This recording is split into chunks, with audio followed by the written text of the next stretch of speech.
Hello friends, आज मैं आपके साथ इकोनॉमिक्स का एक और टॉपिक लेके आया हूँ और टॉपिक का नाम है multi plant monopoly. Multi plant monopoly में किस तरीके से प्राइस एंड आउटपुट डिटरमिन होता है वो मैं इस वीडियो में डिस्कस करूंगा। जिस हिसाब से आपने पेपर में लिखना मैंने उसी हिसाब से इसको अटेम्प्ट करने की कोशिश की है। ठीक है, शुरू करने से पहले बता दूँ ये मल्टी प्लांट मोनोपोली के चैप्टर का एक क्वेश्चन है और मोनोपोली के बाकी सारे टॉपिक्स आपको इस वीडियो के डिस्क्रिप्शन में मिल जाएंगे। तो सबसे पहले इंट्रोडक्शन लिखेंगे कि मोनोपोली फर्म मे हैव 2 और more plants and the cost conditions of these plants may not be the same.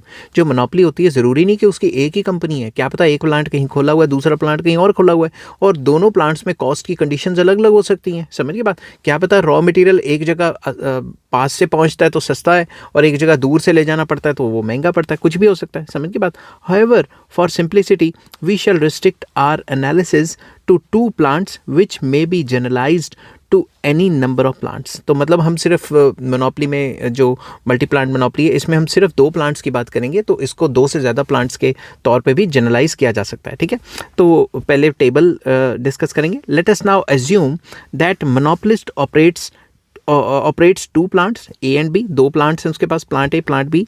ठीक है, each with a different cost structures as shown in the given table. तो मैं table को दिखा रहा हूँ आपको, एक बार आप पॉज कर लेना। जैसे यहाँ पे मैंने क्वांटिटी लिख ली फर्स्ट कॉलम में, सेकंड कॉलम में प्राइस लिख लिया, यहाँ marginal revenue, marginal cost of firm plant A, marginal cost of plant B और ये मार्जिनल कॉस्ट। ठीक है, टोटल कॉस्ट जो बन गई इनकी। तो इसमें मैं आपको अच्छे से समझाने की कोशिश करूँगा। जैसे ये जो मैं आपको बता दूं कि ये जो पी है ये क्या होता है, एवरेज रेवेन्यू। एवरेज रेवेन्यू को अगर मैं मल्टीप्लाई करूँगा क्वांटिटी से तो मेरे को क्या आ जाएगा, टोटल रेवेन्यू। और ये जो टोटल रेवेन्यू उससे मैं चेंज इन जो टोटल रेवेन्यू निकाल लूँगा जिसको कि मार्जिनल रेवेन्यू कहते हैं। ठीक है, तो ये आई होप आपने ये देख लिया होगा। मैं साथ के साथ अब टेबल को डिस्कस करूँगा। Column 4 and 5 of the above table shows marginal cost of plant A and plant B from which multi-plant marginal cost shown in column 6 has been derived। तो ये जो कॉलम 6 है ये कॉलम 4 और कॉलम 5 से ही drive किया गया है। कैसे ड्राइव किया गया है वो मैं अच्छे से आपके साथ एक्सप्लेन करता हूँ। Since the monopolist acts rationally, क्योंकि हमें पता है जो मोनोपोलिस्ट है या जिसकी मोनोपोली है वो रैशनली एक्ट करेगा। He would produce a unit of the good in that plant whose marginal cost is lower. वो उसी प्लांट में काम करना चाहेगा या उसी प्लांट में माल बनाना चाहेगा अपना जिसमें मार्जिनल कॉस्ट कम पड़ रही है।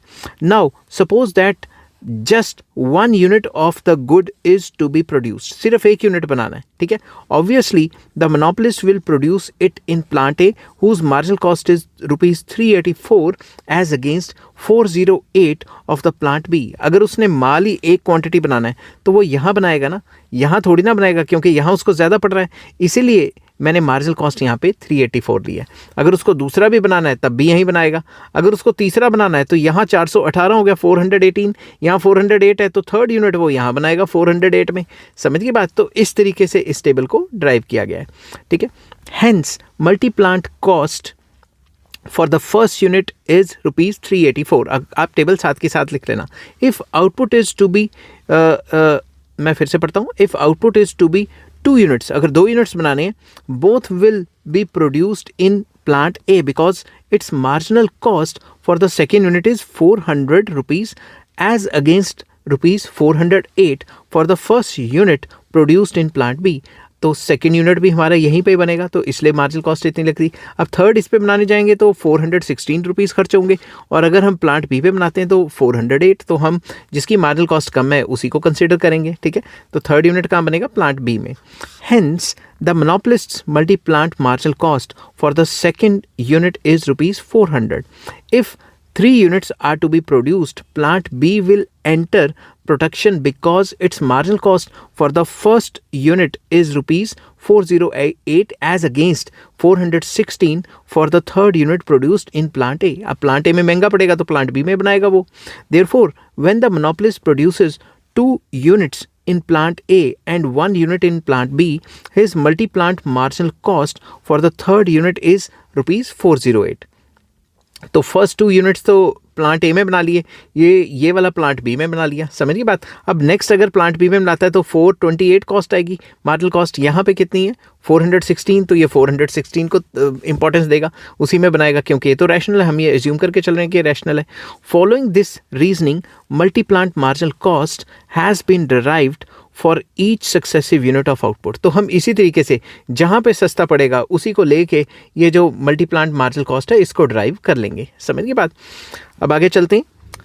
The multi plant monopoly firm has to make 2 decisions. इसको 2 डिसीजंस लेने। कैसे? First, it has to decide how much output it has to produce and at what price to sell it in order to maximise the profits. तो सबसे पहला decision तो ये लेना है कि भाई कितनी आउटपुट बनानी है, और दूसरा कि इसको किस प्राइस पे बेचना है ताकि वो अपने प्रॉफिट को मैक्सिमाइज कर सके।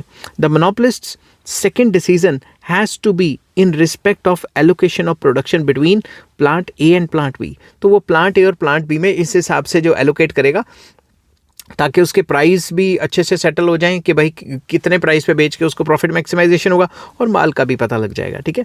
अ careful study of data provided in the above table reveals that marginal revenue and multi-plant marginal cost are equal at the output level of 8 units. अगर हम टेबल में देखें, फिर से मैं टेबल में जाता हूँ, तो 8 यूनिट्स पे अगर आप देखो तो यहाँ पे जो मार्जिनल कॉस्ट है, मार्जिनल रेवेन्यू है सॉरी, और ये मार्जिनल कॉस्ट है, ये बराबर आ रही है। तो इस यूनिट पे वो 8 यूनिट बनाने की कोशिश करेगा, और उसके बाद अगर देख रहे हैं तो मार्जिनल कॉस्ट क्या हो रहा है, टेंड्स टू राइज। तो आपको पता है ना, थोड़ी बहुत थ्योरी तो आपको आनी चाहिए। AR MR MC बढ़ता है, तो ये हो गया AR, ये हो गया MR, तो MC एक तो बराबर हो रहा है और उसके बाद MC शुड राइज। तो ये वाली जो कंडीशन है 8th यूनिट, वो उसका इक्विलिब्रियम माना जाएगा। ठीक है। अब इसको मैं और ज़्यादा डिटेल में डिस्कस करता हूँ। At this level of output, both marginal revenue and multi-plant marginal cost are rupees 448. Hence, the monopolist is in equilibrium when he produces 8 units of commodity. तो 8 units बना के ही वो equilibrium में आएगा। The price at this level of output will be rupees 616। अगर मैं इसके सामने देखूं तो प्राइस कितना डिटरमिन हो रहा है, प्राइस सेकंड जो कॉलम है उसमें 616 मतलब 616 प्राइस डिटरमिन हुआ है। ठीक है। For the allocation of production between the plants A and B, the monopolist will be guided by the rule that the marginal cost of each plant is equal to the multi-plant marginal cost at the optimal output level। तो इसमें हमने ये बताना है जो भी optimal level of output है उसमें ये जो marginal cost और marginal revenue है वो बराबर होने चाहिए। समझ की बात? तो इसमें आप कितने यूनिट्स उसमें बनाओगे, कितने यूनिट्स उसमें बनाओगे। तो अगर आप यहाँ देखो तो यहाँ 448 यहाँ आ गया, यहाँ 448 यहाँ आ गया, तो 5 यूनिट्स इसमें बनाएगा, 3 यूनिट्स इसमें बनाएगा, टोटल 8 यूनिट्स बनाएगा। तो 8 यूनिट पे इक्विलिब्रियम आ गया। समझ की बात? तो आप साथ के साथ टेबल भी नोट डाउन कर लेना। In our example this condition is satisfied when the monopolist produces 5 units in plant A में कितना बनाएगा 5 units, and 3 units plant B में बनाएगा। तो ये कंडीशन सेटिस्फाई हो जाएगी, टोटल 8 यूनिट्स हो गए, और 8 यूनिट्स के सामने MC is equal to MR and MC cuts MR from below होगी। अब इसको मैंने डायग्राम से भी एक्सप्लेन किया हुआ है। The equilibrium of multi plant firm can also भी explain with the help of diagram. तो मैंने पहले प्लांट ए लिख लिया, यहाँ पे प्लांट बी लिख लिया। ठीक है। अब मैंने प्लांट ए प्लांट बी में उस तरीके से नहीं बनाया डायग्राम जैसे उसमें बनाना चाहिए। मैंने मतलब टेबल को देख के नहीं बनाया। मैंने टेबल को देख के बनाना होता तो मैं फर्म ए को यहाँ ले लेता, क्योंकि 5 यूनिट्स होने, और यहाँ पे मैं 3 यूनिट्स ले लेता। समझ की बात? तो मैंने उस हिसाब से नहीं बनाया, मैंने अलग तरीके से थोड़ा बनाया। तो ये प्लांट ए है, ये प्लांट बी है। तो यहाँ पे प्लांट ए में OQ यूनिट ऑफ आउटपुट बनती है, और यहाँ पे OQ2 यूनिट ऑफ आउटपुट बनती है, और टोटल जो है ये क्वांटिटी Q1 + Q2 करके बन जाती है। इसको एक्सप्लेन करते हैं। ठीक है। सबसे पहले तो ये एवरेज रेवेन्यू कर्व होगी, ये मार्जिनल रेवेन्यू कर्व होगी। ठीक है। MC कर्व नीचे से काट रही है मल्टी प्लांट मार्जिनल कॉस्ट, जहाँ पे ये इंटरसेक्ट कर रही है वो इक्विलिब्रियम हो गया। तो इक्विलिब्रियम के हिसाब से क्या हो गया, इक्विलिब्रियम के हिसाब से उसके सामने जहाँ पे भी इनकी मार्जिनल कॉस्ट 1 और 2 काट रही है वो उनकी इक्विलिब्रियम क्वांटिटी हो जाएगी। और ये इक्विलिब्रियम क्वांटिटी इस हिसाब से डिटरमिन होती है कि इन दोनों की क्वांटिटी इस टोटल क्वांटिटी के बराबर होनी चाहिए। ठीक है। अगर मैं वही वाला टेबल वाला यहाँ पे बनाने की कोशिश करता तो ज़्यादा टाइम लग जाता, क्योंकि मुझे 1 2 3 4 प्रॉपर यूनिट्स लेने पड़ते, फिर एवरेज रेवेन्यू भी प्रॉपर लेनी पड़ती, मार्जिनल कॉस्ट भी प्रॉपर लेनी पड़ती। ठीक है। अब डायग्राम्स को एक्सप्लेन करते हैं। The monopolist operates in 2 plants A and B with a different cost structure, जो कि फिगर C में दिखाया हुआ है। फिगर C शोज़, ये जो फिगर C है मतलब दोनों का टोटल करके, figure C shows multi plant marginal cost, marginal revenue and demand curve, that is AR। The multi-plant monopoly firm's overall equilibrium condition is satisfied where its multi-plant marginal cost, जिसको MMC लिखा हुआ है, ये वाली curve, ठीक है, MMC जिसको लिखा हुआ है, is equal to marginal revenue curve and the multi plant marginal cost curve, जिसको MMC कहा है, intersects the MR curve from below. एक तो यहाँ पे दोनों बराबर हैं, ठीक है, ई पॉइंट पे, और ये नीचे से काट रही है, या फिर ये कह सकते हैं MC should be rising. In figure C this condition is satisfied at the output level of OQ। ये कहाँ पे मिल रही है ये कंडीशन, जहाँ पे कट रही है, तो आउटपुट का लेवल क्या हो गया, OQ। OQ मतलब ये वाला, ठीक है। उसके बाद hence OQ is the profit maximizing output from the point of intersection of multi-plant marginal cost and marginal revenue curves. We draw a line parallel to x-axis until it intersects individual marginal costs of cost curves MC1 and MC2 for plant A and B। तो हमें ये जो equilibrium मिल गया, इसके सामने हम horizontally ये एक लाइन ड्रॉ कर लेते हैं दोनों डायग्राम्स में। ये तब तक ड्रॉ करते रहेंगे जब तक ये दोनों की दोनों मार्जिनल कॉस्ट 1 और मार्जिनल कॉस्ट 2 को नहीं इंटरसेक्ट करती। समझ के बाद at these points the equilibrium condition, कौन सी equilibrium condition, multi plant marginal cost it is equals to marginal cost of plant 1, marginal cost of plant 2 is equals to marginal revenue is satisfied. तो इसमें सबकी marginal cost और marginal revenue बराबर हो जाएंगे। समझ के बाद we know that output level will be OQ1 in plant A and OQ2 in plant B। तो ये तो मैं पहले ही बता चुका हूँ कि OQ1 प्लांट A में होगा और OQ जो 2 है वो प्लांट B में होगा, ठीक है। ये तो मैं पहले डिस्कस कर चुका हूँ आपके साथ। That is OQ1 plus OQ2 will be equal to profit maximising output OQ of the multi plant monopolist. तो इन दोनों को ऐड करके ये वाली जो है ये वाली बन जाएगी, ठीक है।